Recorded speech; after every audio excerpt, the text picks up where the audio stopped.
안녕하세요. 인비전 영어학원 원장 강예지입니다. 2026년 뉴 인비전 영어학원 설명회를 진행하도록 하겠습니다. 사실 이미 오프라인으로 1차와 2차 설명회를 진행했지만 참석하지 못하셨던 학부모님들도 계시고 또 향후 인비전 영어학원에 입학을 희망하는 학생들을 위해서 설명회 자료를 남기기 위해서 이 영상을 찍고 있으니 시간과 장소에 관계없이 편하게 시청해 주시기 바랍니다. 이번 설명의 영상은 1부와 2부로 나누어 진행할 예정입니다. 1부에서는 강사 소개, 중고등 영어의 특징, 그리고 그에 대응할 해결책과 로드맵을 제시해 드리고 2부 영상에서는 과제, 학기 및 평가, 레벨 및 시간표, 그리고 겨울방학 특강 정보를 집중해서 다루도록 하겠습니다. 그럼 강사 소개부터 먼저 드리도록 하겠습니다. 네, 다시 인사드립니다. 저는 인비전 영어학원 원장 강예지입니다. 저는 대치동에서 오랜 시간 다양한 학원에서 강사 생활을 하면서 초, 중, 고 모든 학년과 거의 모든 레벨의 학생들을 만나서 지도한 경험이 풍부한 강사입니다. 저는 어떤 학년에만 국한되어서 티칭한 것이 아니기 때문에 초등부터 고등까지 전반에 걸친 현실적이고 바람직한 학습 방향을 제시해 드릴 수 있는 것이 저의 최대 장점이고요. 그리고 실제 학부모님들과 고입 선택과 관련된 진학 상담이라든지 그리고 로드맵 설정 등에 대해서 실제로도 많은 상담을 진행하고 있습니다. 네, 그리고 왼편에 부원장님 설명도 드리도록 하겠습니다. 부원장님과 저는 직장 동료로 만났고요. 네, 지금 현재의 관계로 이어진 아주 소중한 인연입니다. 장영성 부원장님도 초등부터 고등까지 모든 학년, 모든 레벨 학생들을 지도해 보셨고, 특히 또 영문학과, 교직이수, 통번역대학원까지 한 학력에서 보시다시피 영어 전문가의 강점을 살려서 또 인비전 영어에서 저와 함께 학생들에게 가장 바람직한 학습 방향을 제시해 드릴 예정입니다. 저와 부원장님 둘 다 다년간의 해외 경험이 있습니다. 저는 고등학교 때 미국에서 이제 공부를 하였었고요. 그리고 이제 장영석 부원장님은 이제 해외 장학생으로 이제 대학교 때 이제 공부를 한 경험이 있습니다. 그래서 디스커션이나 에세이 라이팅 수업이 가능할 뿐만이 아니라 또 국내 입시생 지도를 다년간 10년 이상 해왔기 때문에 이런 데이터를 쌓아온 것이 있어서 저희는 멀티플레이어라는 점을 강조드립니다. 네. 그럼 이제 본격적인 내용으로 들어가 보도록 하겠습니다. 아마 이 영상을 시청 중이신 대다수의 어머님들께서는 중고등학교 영어를 어떻게 대비해야 되는지에 대해서 걱정을 많이 하고 계신 분들이 많으실 거라고 생각합니다. 한국에서 자녀를 키우시는 분들 중에서 그리고 특히 대치동이라는 대한민국 최고 학군지에서 이 걱정을 하지 않으시는 학부모님은 거의 없다고 봐도 되겠죠. 자, 오늘은 간략하게나마 중학교 내신과 고등학교 내신이 어떤 특징을 가지고 또 어떻게 다른지 보여드리면서 또 이를 대비할 수 있는 전략까지도 이어서 설명드리고자 합니다. 네, 지금 보시는 것은 대치동 대표 중학교 두 곳의 시험지입니다. 잠깐 봤을 때는 조금 어렵다라고 느껴지실 수도 있지만 사실 적으면 2주에서 많으면 4주 정도 시험 대비를 한 후에 정해진 일정한 범위 내에서 보는 시험이기 때문에요. 아무리 뭐 극상위권이 많은 대치동 중학교라고 하더라도 성실하게 학교 수업을 듣고 또 기본기가 어느 정도 있는 학생들은요. 무난하게 점수를 얻을 수 있다라고 생각을 해주시면 되십니다. 그래서 조금 좀 정리를 해봤는데요. 이 부분은 잠깐 멈춰주시고 좀 읽어보시거나 아니면 캡처를 해 주시고 또 읽어보시면 좋을 것 같습니다. 중학교의 내신의 특징은요. 첫 번째로 자유학기제를 채택을 하기 때문에 1학년 1학기는 대부분 자유학기제로 무시험으로 진행되고요. 단 일부 학교의 경우에는 2학기 대신에 1학기 때 시험을 보는 경우들이 있습니다. 시험을 보는 학기가 1학기 혹은 2학기로 정해지기 때문에 그 시험을 보지 않는 학기에는 수행평가로 100% 이제 들어가게 됩니다. 이때 보는 1학년 때 보는 지필고사는 생기부에 미반영이 됩니다. 이게 무슨 말이냐면 나중에 고입을 하게 될 경우에 특목고나 전사고에 지원을 하게 되는 경우에 생활기록부에 이 성적은 들어가지 않는다라고 보시면 됩니다. 그리고 성적은 학기별로 나누게 됩니다. 그래서 중간고사 30%, 기말고사 30%, 수행평가 40%, 평균적으로 이렇게 나누어지게 되고요. 이것을 다 합산한 점수가 총 합산했을 시 89.5점 이상일 때 A라는 절대평가 성적을 받게 됩니다. 중학교 내신의 가장 특징이 되는 부분이 바로 이 부분이죠. 절대평가이기 때문에 친구들과의 석차 경쟁이 없습니다. 그래서 총 합산하여 89.5점 이상을 받게 되면 A를 받는다. 그래서 면학 분위기가 좋은 이런 대치동의 학교들 같은 경우에는 영어 성적만을 봤을 때 40%, 많으면 40%, 35에서 40%의 학생들이 A라는 성적을 받고 있다라고 보시면 됩니다. 그리고 아까 전에 보셨던 그 시험지 기억나시죠? 그 시험지가 평균적으로 5쪽에서 6쪽 정도의 시험지 분량으로 나오게 되고요. 이를 45분 이내에 완료하는 비교적 시간이 넉넉한 시험이라고 보시면 됩니다.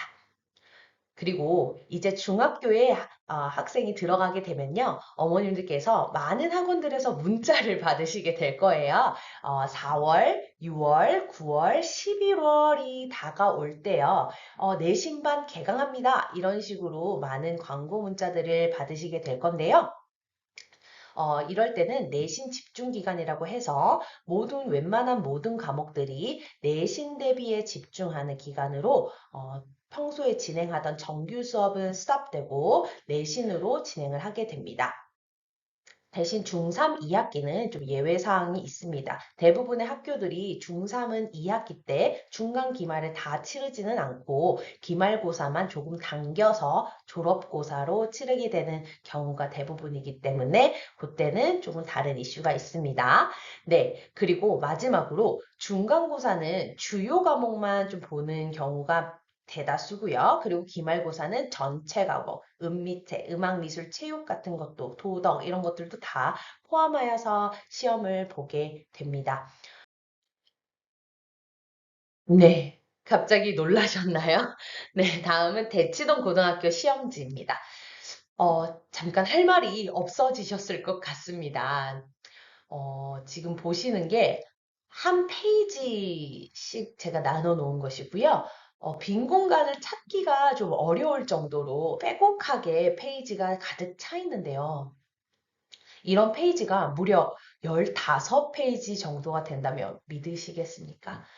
네, 그리고 심지어 이걸 50분 내에 이 15페이지를 완전히 다 풀어내야만 하고, 이제는 상대평가이기 때문에 100점 가까이 받아야만 이 1등급 경쟁, 1등급 10% 안에 들 수 있기 때문에 웬만한 문제는 틀려서도 안 됩니다.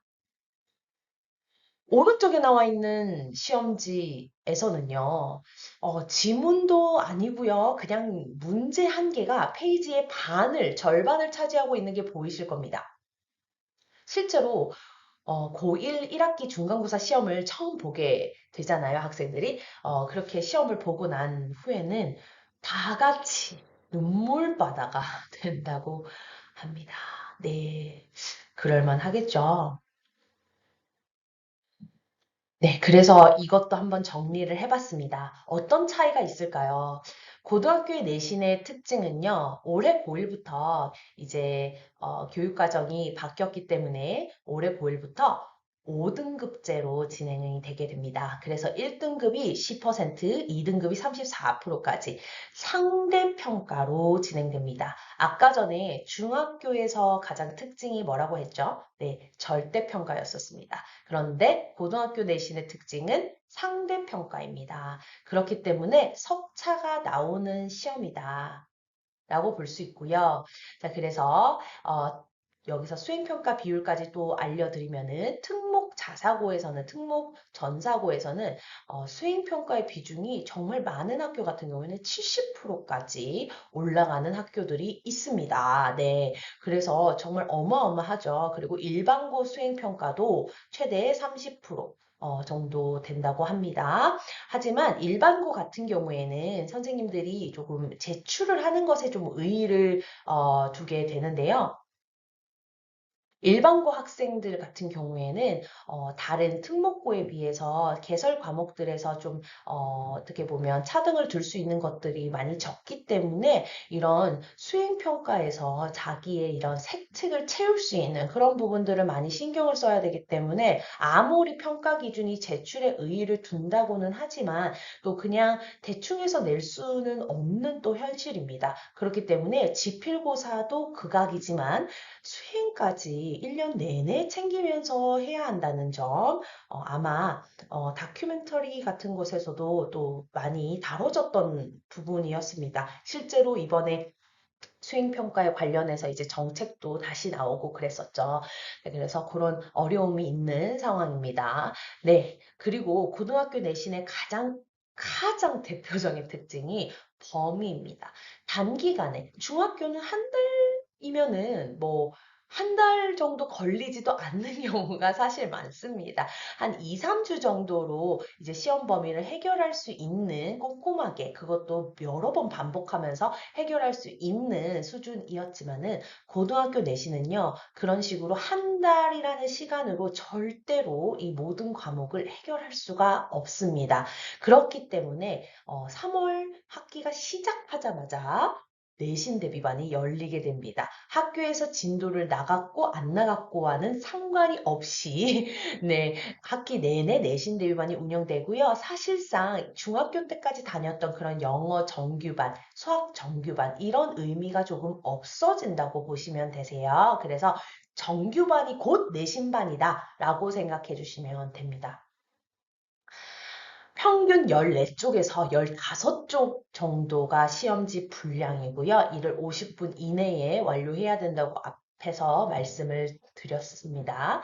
네, 그리고 위에서 얘기한 것과 조금 이어서 말씀드리면, 그래서 3, 4월에는 1학기 중간고사를 대비하게 되고요. 그리고 4월 말이나 5월 초에 시험을 보게 되고, 한 일주일 정도 휴강을 한 다음에, 이제 5월, 6월에 또 다시 1학기 기말고사를 준비를 하게 됩니다. 네, 그리고 6월 말이나 7월 초에 이제 시험을 보게 되겠죠.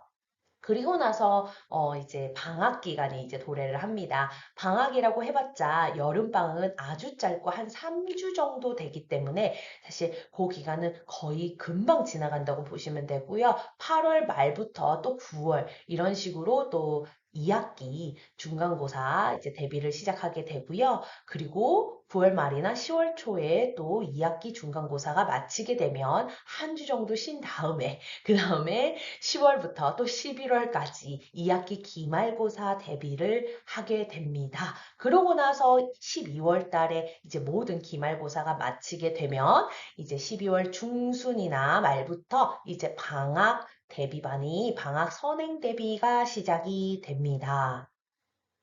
듣기만 해도 너무 몰아치는 피곤한 일정이죠. 자, 이런 식으로 고등학교를 가게 되면 정말 모든 게 내신 중심으로 돌아가게 됩니다. 왜냐하면 내신이 곧 수시이고 수시 결과가 곧 입결이기 때문입니다. 네, 그래서 고등학교 내신이 정말 중요하다는 점, 이제 2028학년도 이제 바뀐 이런 입시 제도 안에서는 이 내신을 절대로 아무나 쉽게 버릴 수 없는 구조이기 때문에 어떠한 등급이라도 내가 한 등급이라도 더 잘 받을 수 있도록 이렇게 1년 내내 노력을 해야 한다는 점, 그거 강조를 좀 드리고요. 그리고 내신이 없는 여름이나 겨울 방학을 활용해서 평소에 못했던 그런 수능 대비라든지 그리고 좀 못했던 선행학습을 진행을 하게 되는데요. 이런 기간들이 정말 짧기 때문에 사실상 초등학생들, 중학생들이 이렇게 선행을 많이 하는 이유가 되는 것입니다. 그리고 그 누가 뭐라고 할 수도 없는 것입니다. 선행이 이제 더 이상 죄악식이 될 수가 없는 그런 근본적인 이유가 여기에 그래서 어떻게 해결해 나가야 될지 이렇게 갑자기 어려워지는 고등학교 영어까지 잘 대비하려면 지금 우리 아이는 뭘 해야 하나요? 또 어떤 능력을 길러줘야 하나요?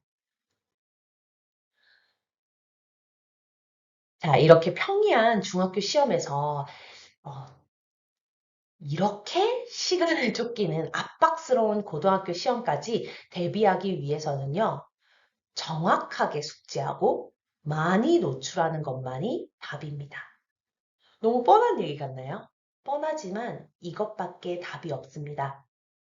처음 배울 때 정확하게 배우고 또 완벽하게 숙지를 위해서 정말 열심히 반복하고요. 그리고 압도적으로 많이 노출하여서 편하게 완벽에 이르도록 정확과 속도가 만나서 완벽을 이루도록 하는 것이 가장 최적의 솔루션입니다.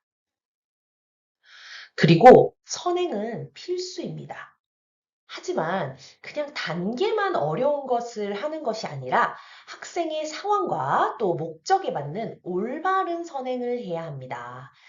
그래서 남들이 뭐 다 하니까 나도 시켜야 되나 뭐 이런 걱정이나 아니면 잘못된 선택은 그만하셔야 합니다. 아이들의 시간은 금입니다. 이런 금 같은 시간을 잘 써서 최선의 결과를 이끌어야 하는데요. 아까 보셨던 그런 시험지들을 머릿속에 잘 떠올려 주시기 바랍니다. 압도적인 그런 고등학교 지문의 길이에 아이들은요, 사실 내용의 어려움보다도 가장 힘들어하는 것이 너무 압도당하는 그 감정이거든요. 그 압도적인 길이에 당황하지 않도록 다양하게 글 읽는 훈련을 정말 어려서부터 계속적으로 해주셔야 합니다. 그래서 감이 좋은 학생들은요, 그걸 해결할 수 있는 어느 정도의 캐파가 형성이 됩니다. 그렇기 때문에 우리는 아이들이 최대한 자기가 그 예상하지 못한 그런 상황에서도 정상적으로 글을 읽고 어느 정도는 해결해 나갈 수 있는 정도로 훈련을 시켜 놔야 한다는 점을 말씀드리고요. 그리고 고등학교 영어 내신에서 특히 일반고 내신에서는요, 등급을 결정하는 것이 바로 서술형입니다. 그 서술형 훈련은요, 빠르면 빠를수록 좋습니다. 빨리 시작하셔야 합니다. 물론 서술형 훈련이라고 해서 뭘 해야 되냐, 그냥 에세이 쓰면 되나요? 라고 말씀하시는데 뒤에 가서 저희 커리큘럼에서 정확하게 설명을 해드리겠습니다. 그리고 해도 안 되는 것 같은 이놈의 문법. 네, 이놈의 문법은 어떻게 해야 되나요? 계속 체화를 하기 위해서 반복에 반복을 거듭해 주셔야 되고요. 어휘도 마찬가지입니다. 어휘 무한반복 곱하기 100 해놨죠? 네, 정말 무한으로 반복하여서 아이가 까먹을래야 까먹을 수가 없는 시스템으로 이 어휘를 또 그리고 문법을 확 잡아놔야 된다는 점, 이게 현실적으로 선행에 중점이 돼야 된다는 점 말씀을 드립니다. 네, 그러면은 상황별로 또 수준별로 현실적인 로드맵을 좀 제공해 드리려고 합니다. 여기서 말씀드리는 현실적인 로드맵이라는 것은 뭐냐면요. 당연히 지금 제시한 수준 이상으로 할 수 있다면 더욱 좋습니다. 하지만 최소한 이 정도 수준을 바라보고 준비를 해야지 고등학교 1학년에 진학을 했을 때 학생들이 어느 정도 내신을 쳐낼 수 있는 그런 능력이 갖춰질 것이다 라는 점입니다. 자, 제가 여기에 중3 여름방학까지라고 좀 해놨습니다. 중3 여름방학까지라고 해놓은 이유는요, 중3 여름방학 이후에는 예비고 일정으로 사실, 더 박차를 또 가하게 될 것입니다. 하지만, 물론 여름방학까지 이게 잡혀있지 않더라도 괜찮습니다. 그러나 제가 이렇게 말씀드리는 거는 목표로 삼으시기를 바라는 점에서 이렇게 말씀을 드립니다. 네, 첫 번째로 최상위권 혹은 상위권 중에서 아주 또 면학력이 좋은 학생들을 이제 좀 묶어봤습니다. 이런 최상위권 같은 학생들은요, 이제 아무래도 특목고나 전사고 혹은 일반고에서 전교권을 해서 전교권에 들어서 이제 메디컬이나 이제 그런 특수 학교로 이제 진학하기를 희망하는 학생들이겠죠. 이런 학생들은 어떻게 하셔야 되냐? 목표가 이제 평가원이나 수능, 안정적인 1등급을 중3 여름방학까지 계속해서 받아주도록, 그때까지 받고 다음부터는 아니고 이게 아니겠죠. 그죠? 예, 그때까지 계속 1등급을 받을 수 있도록 여기서 안정적이라는 것은 뭐냐면요. 한, 89점, 90점 이렇게 왔다가 91점, 92점 이런 것들이 아니라요. 95점 이상으로 100점도 자주 나오고요. 그리고 95점 이상으로 안정적으로 1등급을 받을 수 있는지 요것들을 체크해 주시면 되겠습니다. 네. 그리고 원서도요. 철학이나 경제, 정치, 과학 이런 식으로 조금 깊은 내용을 다루는 대학 교양 수준의 원서들을 읽고 또 독후 활동까지 같이 할 수 있으면은 가장 베스트일 것 같고요. 그리고 고등어법 완벽 정리가 되어 있어야 됩니다. 여기서 완벽 정리라는 것의 기준이 뭐냐면, 이제 아이가 더 이상의 설명은 별로 필요가 없습니다. 어법에 대해서 지식은 다 갖추고 있지만 문제풀이를 통해서 다지는 기간인 거죠. 내가 알지만 실수하지 않기 위해서 다진다라고 생각을 하시면 됩니다. 네, 그리고 심층적인 어휘 훈련이 필요한데요. 유의어, 반의어, 파생어, 다의어, 그리고 수거까지 심층적으로 하나의 단어를 배우더라도 하나의 단어에서 이런 모든 것들을 같이 가지치기를 해서 어휘 훈련을 할 수 있도록 해주시면 좋겠습니다. 네, 그리고 에세이 훈련인데요. 에세이 훈련은요, 특목고나 전사고를 입학을 희망하는 학생들은 필수입니다. 지금 여기서 말하는 에세이는 그 3 paragraph나 4 paragraph 에세이를 말하는데요. 이런 에세이들을 계속 써주는 훈련들을 해야 이제 특목고나 전사고로 가게 되면 수행평가가 다 라이팅으로 진행이 되고, 라이팅 스피킹이기 때문에 라이팅은 계속적으로 한 70% 정도 1년 내내 글쓰기를 해야 되는 상황에 놓이기 때문에 훈련을 계속 해주는 것이 바람직할 것 같습니다. 네, 그러면 상위권과 중상위권들에 대해서 얘기를 해보겠습니다. 네, 대치동에서는 상위, 중상위라고 분류가 되지만 사실 그 전국 단위로 봤을 때는 대치동에서 이 정도인 학생들은 아주 상위권이라고 볼 수 있습니다. 하지만 이 대치권에서는 너무 극상위권, 최상위권 학생들이 단단하게 위치하고 있기 때문에 이 학생들이 조금 빛을 못 발하고 있는 경우가 있는데요. 하지만 고등학교에 가서 성실하게 계속 유지를 해준다면요, 이 학생들이 실제 입결에서는 만족하는 성과를 내는 경우가 상당히 많습니다. 그래서 어떤 식으로 로드맵을 짜야 하는지 말씀을 드리도록 하겠습니다. 네, 일단은 중3 여름방학까지 고2, 1, 2등급 정도는 안정적으로 나와줘야 합니다. 자, 2등급이라고 고2, 2등급은 사실 제가 조금 낮춰서 얘기한 거기는 합니다만 학생들의 상황이 조금씩은 다 다르기 때문에 만약에 좀 최상위권으로 많이 근접한 상위권 같은 경우에는 당연히 고2 1등급, 고3 2등급 정도까지는 받아주셔야 하고요. 그것보다는 조금 아래 있지만 아주 극면성실하고 정말 열심히 하는 중상위권, 상위권 같은 경우에는 고2 2등급이나 고3 3등급 정도는 최소 받아주셔야 이게 선행에 어느 정도 효과를 보실 수가 있으실 겁니다. 그리고 뭐 대학 수준의 원서까지는 아니더라도요. 다양한 텍스트에 계속적으로 노출을 시켜 주어야 합니다. 뭐 정말 하다못해 뉴스페이퍼 등이라든지 아니면은 뭐 작품상을 받은 그런 작품들의 그렇게 어렵지는 않아도 어느 정도 읽을 만한 그런 원서들을 계속적으로 읽어주는 것이 중요합니다. 왜냐하면 이 친구들도 결국에는 이 고등학교 내신에서 갑자기 불쑥불쑥 튀어나오는 예기치 못한 그런 지문들에 대한 대비를 해야 되기 때문에 텍스트 노출이 필수적입니다. 그리고 이 친구들은 문법 정도의 문법 정리가 잘 되어 있는 친구들일 겁니다. 그래서 여기 고등 필수어법의 숙달이라고 되어 있는데요. 모든 어법들을 완벽하게 다는 알지는 못하더라도 필수어법은요, 고등학교에서 좋아하는 어법 포인트들이 있습니다. 그런 포인트들은요, 정말 숨 쉬듯이 편안하게 문제를 풀어나갈 수 있을 정도의 실력으로 만들어주는 것이 아주 중요합니다. 네, 그리고 영작에 있어서는요, 에세이는 그닥 훈련을 하지 않아도 상관은 없습니다. 하지만 배열하기 문제라든지 고치기, 어법상 틀린 것을 고치고 바르게 영작하기, 그리고 조건을 맞춰서 영작하는 조건 영작, 같은 부류들은 일반고 시험에서 정말 너무나도 등급 가리기 문제로 나오는 것이기 때문에 많은 연습을 통해서 숙달을 시켜놓는 것이 좋습니다. 그리고 수능 필수어휘라고 나와져 있는데요. 수능 필수어휘라고 해서 너무 쉬운 것만 외우는 거 아닌가? 이거는 어머니 여기서는 현실적인 로드맵이라고 말씀을 드렸습니다. 그래서 실제로 학생들 같은 경우에는 어휘가 자주 까먹는 경우가 많기 때문에 수능 필수어휘라고 되어 있는 것을 완벽하게만 다 알고 있다면요. 정말 어휘 준비 제대로 된 거 맞고요. 만약에 여기서 조금 더 욕심이 있고 더 나아가고 싶은 학생들이다. 시간적 여유가 있는 학생들이다라고 하면 유의어, 반의어, 파생어, 다의어, 수거까지 같이 최상위권처럼 같이 심층적인 어휘 훈련하는 것을 추천드립니다.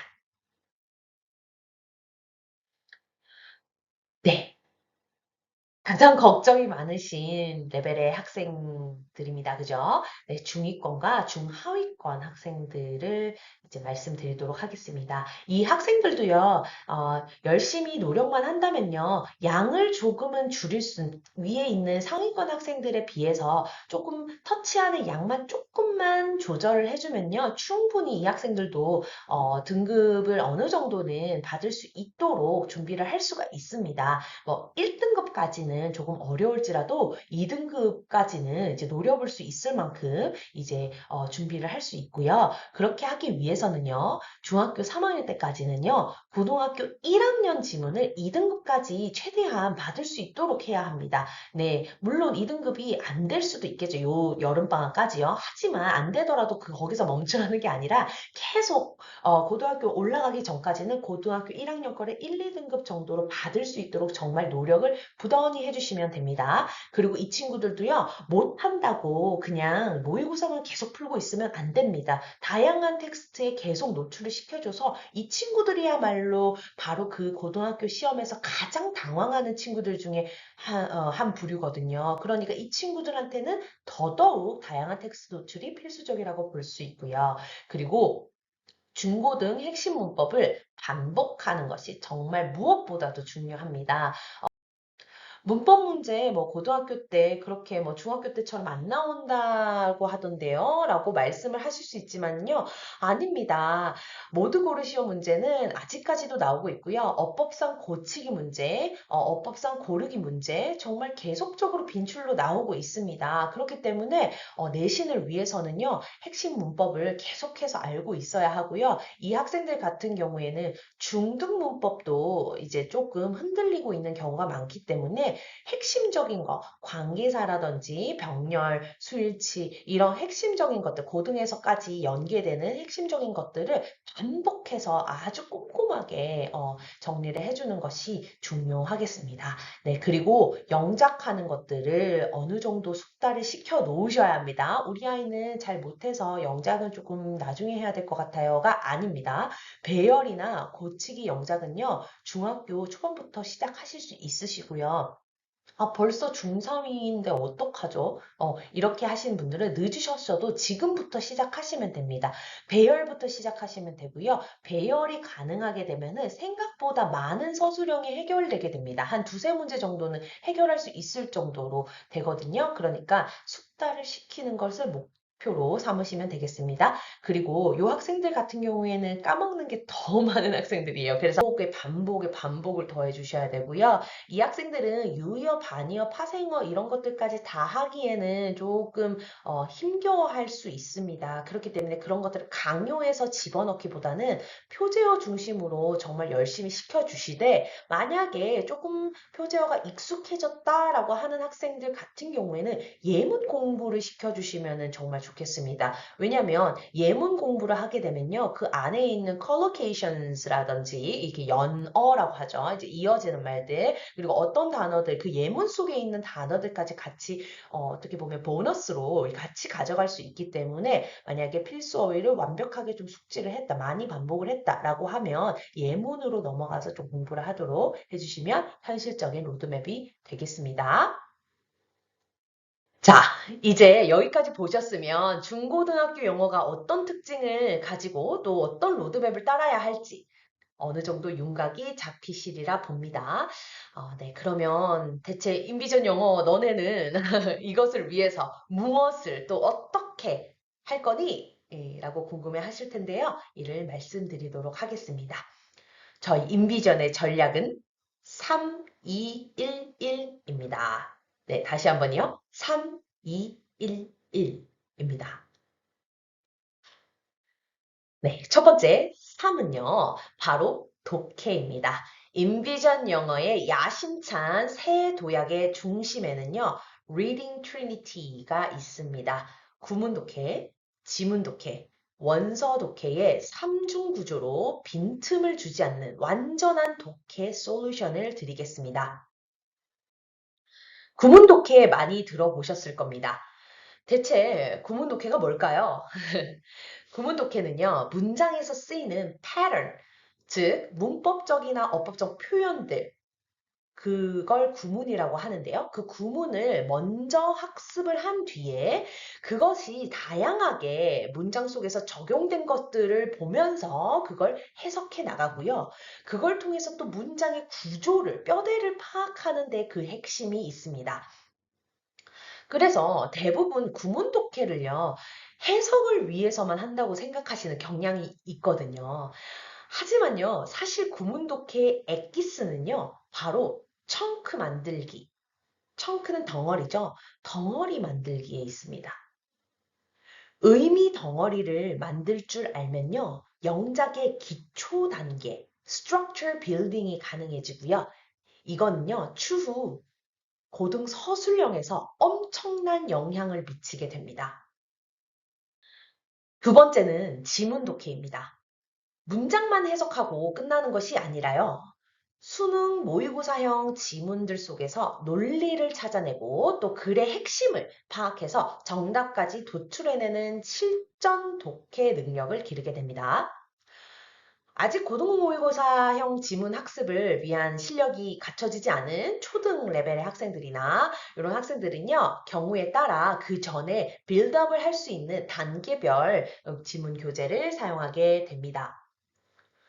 토플을 사용하지 않고 수능을 사용하는 이유에는요, 가장 실효성이 높기 때문입니다. 토플 지문도요, 학습에 아주 훌륭한 텍스트이기는 합니다만 학생들이 앞으로 해외 대학에 진학할 예정이 없거나 지금 당장은 해외로 갈 계획이 없다면은 사실 토플을 실제 삶에서 접하기는 거의 없을 겁니다. 그리고 예전에 비해서 토플보다 수능 독해가 좀 더 고난이도도 나오는 경향이 많기 때문에 이런 수능 독해 논리 구조를 어렸을 때부터 조금 학습해 놓는 것이 가장 실효성이 높다고 볼 수 있습니다. 독해 트리니티 3요소 중에 마지막은 원서 독해입니다. 입시학원에서 원서 독해에 대해서 이야기할 줄은 전혀 생각 못 하셨을 겁니다. 아마 갑로들박이 펼쳐질지도 모르겠습니다만 원서 독해를 해야 하는 너무 많은 이유가 있고요. 인비전 영어는 이를 그 어떤 곳보다도 의미 있게 또 잘 해낼 수 있다고 말씀드립니다. 요즘 학교 내신에서는요, 변별력을 위해서요, 아이들이 하도 이제 준비를 열심히 해오니까요, 학원들도 많아지고요. 그래서 변별력을 위해서 외부 지문이나 그리고 선생님들이 챗 GPT를 정말 활용을 많이 하신다고 합니다. 챗 GPT를 활용한 변형 지문을 출제하는 것이 현재 대세입니다. 실제 시험을 치르는 학생들 입장에서는요, 조금만 바뀌어서 나오더라도요, 되게 낯설게 느껴지고, 그리고 또 긴장감이 실전에서는 극대화되기 마련인데요. 그래서 그거를 조금 완화시키기 위해서는 낯선 글에 대한 공포를 없애야 합니다. 네, 낯선 글에 대한 공포를 없애려면 뭘 해야 할까요? 당연히 낯선 글을 많이 읽어야 합니다. 바로 독서지요. 학생들이 요즘 공부하느라 독서를 제대로 챙기는 경우가 거의 없는 것으로 알고 있습니다. 한글과 영어 둘 다 텍스트 소화력이 현저히 떨어지고 있는 이 상황에서요. 시험은 점점 더 어려워지고 있고요. 그래서 반드시 학생들이 텍스트와 친해지는 연습을 해야 합니다. 이것은 사실 권장이 아닙니다. 필수입니다. mandatory입니다. 네, 앞에 구문 독해와 지문 독해만큼이나 아니면 어쩌면 가장 그거보다도 더 중요한 부분이기 때문에 제가 이렇게 강조를 드립니다. 그리고 특목고나 전국형 자사고를 준비하고 있는 학생들 같은 경우에는 더더욱 원서 독서를 생활화해야 하고요. 이는 추후에 생기부나 자소서 그리고 면접에도 활용되기 때문에 나중에 따로 시간을 빼서 준비할 필요가 없어지게 되는 것이죠. 3211의 두 번째는 E였죠. 바로 E는 쓰기, writing입니다. 입시학원에서 쓰기라는 말도 좀 생소하실 겁니다. 인비전 영어에서는 쓰기를 두 가지로 나눕니다. 하나는 내신형 지필고사 서술형 문제를 대비한 문장 영작이고, 두 번째는 수행평가와 추후 자기소개서 등등을 대비한 에세이 라이팅입니다. 먼저 문장 영작은 모든 학생들이 고등학교 전까지 길러야 하는 필수적 능력입니다. 실제 일반 고등학교 영어 내신 시험에서는요, 서술형으로 지금 변별이 다 되고 있습니다. 그래서 중고등학교 이제 서술형을 영작해내기 위해서는요, 문법적으로 정확한 문장을 써내야 합니다.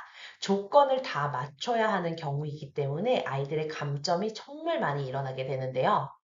그래서 이는 레벨에 관계없이 모든 학생들이 필수적으로 훈련해야 고등학교까지 대비가 된다라고 볼 수가 있습니다.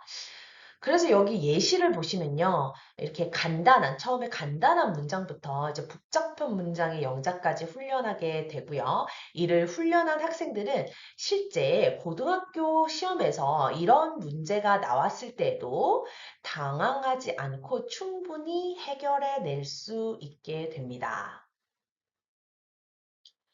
두 번째 라이팅은요, 에세이 라이팅입니다. 지금 왼편에 보시는 것은 실제 제가 첨삭해준 수행평가입니다.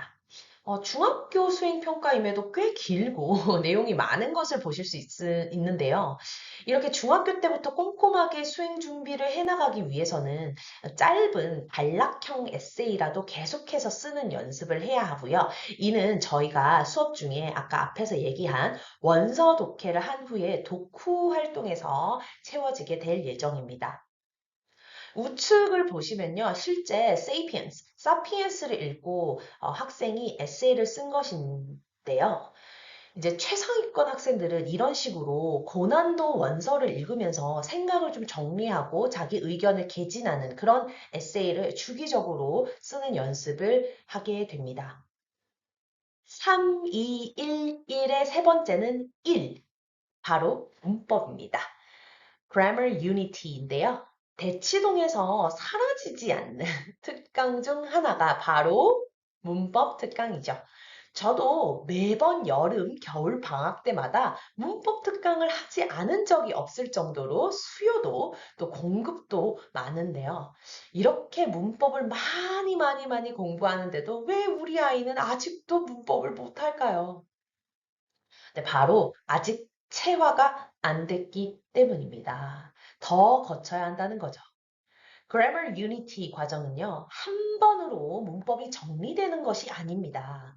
그게 아니라 반복적인 다지기와 다지기를 통해서 결국에 문법은 하나의 시퀀스를 가지는구나, 문법은 하나로 귀결되는 것이구나를 가르쳐주는 문법 체화 시스템입니다. 인비전에서는 이런 식으로 체화 과정이 이루어집니다. 학생들이 수업을 듣고 개념 테스트를 보게 됩니다. 기초 레벨부터 최상위 레벨까지 모두 본인 실력에 맞추어서 개념 테스트를 보게 되고요. 이를 제대로 보기 위해서는요. 정확하게 문법사항을 암기하고 필기된 내용을 본인 머릿속에 넣는, 숙지하는 힘을 길러야만 합니다.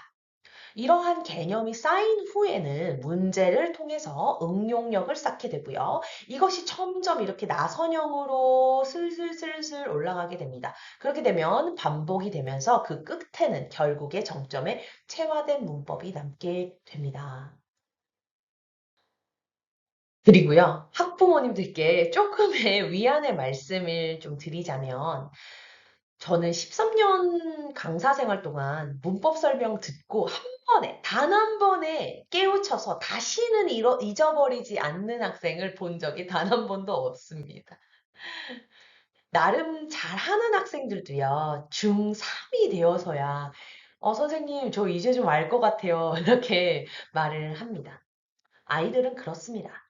어른의 잣대로 보시면 전혀 이해가 안 됩니다. 이거 배운 거잖아.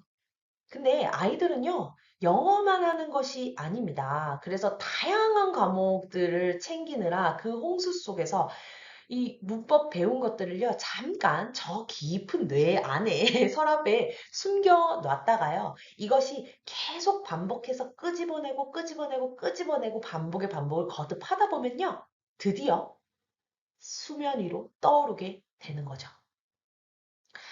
그러니 체화 과정이 일어나는 그 동안에는요, 너그러운 마음으로 좀 기다려 주시는 것이 필요함을 미리 알려드리겠습니다. 3, 2, 1, 1의 마지막, 바로 1, 어휘입니다. Vocabulary Unity입니다. 인비전 영어의 자랑인 단어 한 권 N 회독 시스템은요, 이 새로운 커리큘럼에서도 계속됩니다. 한 권의 어휘 교재를 우리 아이는 얼마나 소화하고 나서 다음 책으로 넘어가나요? 거의 대부분의 학생들이 현재 사용하고 있는 단어장의 절반도 모른 채로 다음 책을 구매하게 됩니다. 너무 충격적이지 않나요? 인비전 영어에서는 외웠던 어휘도 다시 볼 수밖에 없도록 1년 내내 회독을 진행하게 됩니다. 1년이 지난 후에는요, 엄청나게 향상된 단어 실력을 만나시는 건 덤이고요. 독해 실력까지 상승하게 됩니다. 어휘 N회독 과정을 보여드릴게요. 제일 왼쪽에 보시면요. 처음에 1회독 시에는 아이들이 처음 보는 단어들이 많기 때문에 일단은 간단하게 표제어를 보고 단어 뜻을 쓰는 그런 품사적인 지식부터 먼저 갖추는 그런 식으로 진행이 되고요. 두 번째 회독을 진행하게 될 때는 이제 스펠링까지 한번 써볼 수 있도록 지도를 하게 됩니다. 세 번째 회독을 할 때는요, 이제 예문에 한번 해석을 보고 넣어볼래? 라고 이제 제공을 하게 되고요. 그리고 나중에 4회독 이렇게 되게 되면요, 이제 좀 이 단어에 대해서 너가 잘 아는 것 같으니 유의어나 반의어 혹은 파생어를 좀 써볼래? 이런 식으로 지도를 하게 됩니다. 네. 듣기도 잠깐 얘기하고 넘어가겠습니다. 듣기는 원래 저희가 숙제로 진행을 했습니다. 근데 새 커리큘럼에서는 숙제로 하는 듣기를 전면 철폐하고 학원에서 단어 시험 후에 10분 정도 간단하게 다양한 소재와 난이도의 듣기를 진행하여서 아이들의 실전 감각을 유지하는 데 돕도록 할 예정입니다. 그때 할 이제 듣기에는요, 이런 교육청에서 하는 이런 듣기도 아이들 대비할 수 있게 할 것이고요. 그리고 수능 듣기, 그리고 또 시간이 여유가 있을 때는 테드 듣기 같이 여러 가지 다양한 소재의 듣기들을 사용하여서 아이들이랑 즐겁게 대신 너무 길지 않게 짧은 시간을 저희가 편집하여서 수업을 진행할 예정입니다. 자, 3, 2, 1, 1에 대한 설명이 끝났습니다. 그런데 3, 2, 1, 1 더하면 몇일까요? 네, 바로 7입니다. 근데 뭔가 10을 채우지 못한 것 같지 않으신가요? 그럼 나머지 3은 무엇일까요? 네, 바로 3, 2, 1, 1을 더 완벽하게 만들 관리입니다. 학부모님께서는 관리 잘 되는 학원이 어떤 학원이라고 생각하시나요? 저는 항상 어떤 관리가 과연 잘하는 관리인가, 이걸 시도 때도 없이 생각하는 사람인데요. 제가 내린 결론은 학부모님께서 갑자기 상담을 요청하셔도 즉각적으로 아이의 현재 상황과 또 요즘에는 이렇게 공부하고 있는데요. 이런 점이 발전했습니다. 아니면 이런 점이 좀 부족합니다. 라든지 학습 태도는 어떻습니다. 라든지 이런 것들을 갑자기 물어보셔도 면밀하게 상담을 드릴 수 있는 것이라고 결론을 내렸습니다. 선생님이 학생을 정확하게 파악하고 있고 또 그 학생이 무엇이 부족하고 또 무엇을 더 채워야 하는지를 명확하게 알고 지도하고 있다면 그 이상의 관리는 없다고 생각합니다.